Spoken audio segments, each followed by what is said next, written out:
dari minggu yang lalu.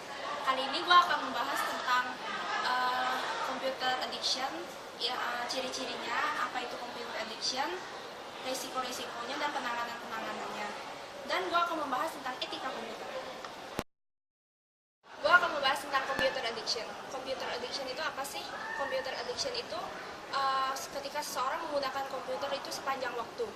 Nah, ada beberapa ciri-cirinya, antara lain: yang pertama, haus akan menggunakan komputer. Lalu senang berlebihan ketika menggunakan komputer. Tidak bisa berhenti beraktivitas dengan komputer. Marah-marah ketika tidak ada komputer. Jauh dari keluarga dan teman, seperti lebih suka dengan komputer, tidak suka bersosialisasi. Lalu yang terakhir, masalah di sekolah atau di tempat kerja.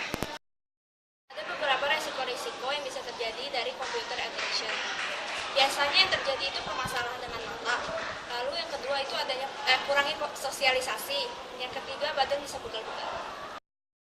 Teknik yang bisa digunakan untuk menangani permasalahan-permasalahan dari mata.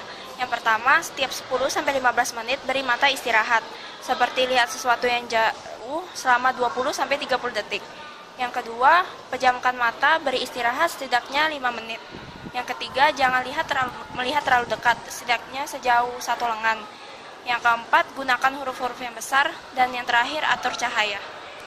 Sekarang gue akan bahas tentang etika komputer. Etika komputer itu suatu panduan moral yang digunakan dalam menggunakan komputer dan sistem informasi.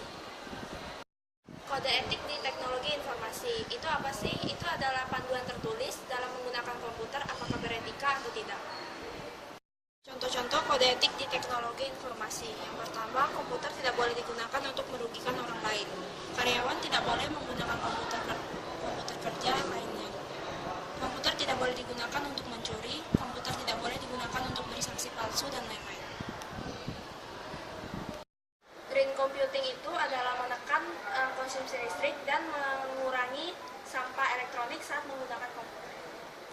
Terakhir, gue akan membahas tentang privasi informasi. Privasi informasi merujuk pada hak seseorang atau perusahaan untuk menjaga atau membatasi informasi-informasi yang masuk dalam rangka menggunakan informasi tersebut.